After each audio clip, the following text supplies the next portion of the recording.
আরে তাহলে তুই আগে পড়োস সবথেকে পর দেখা বন্ধু কেমন আছিস বন্ধু এই তো বলতে কেমন আছে এই তো বলতে দে তোর বন্ধু পেয়েছি থেকে বন্ধু তোর মনে আছে স্কুলে দিনগুলোর কথা ক্লাস আমরা তো করতামই একসাথে স্কুল পাওয়াতাম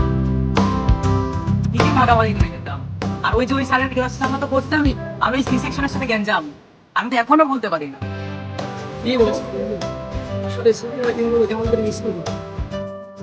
আমরা এক একজনের মতো আলাদা হয়ে গেছি কিন্তু দিনগুলো স্মৃতির পাতায় ঠিকই রাখা আছে বন্ধু চল তাকে দেখতে কেমন ঘুরে যাওয়া যাক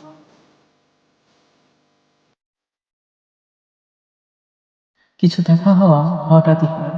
মনে হয় যেন সব থেমে গেছে। বন্ধুত্ব ঠিক এমনই, যত বছরই পেরিয়ে যায় অনুভূতিটা কখনো বদলায় না। Give me another chance, I wanna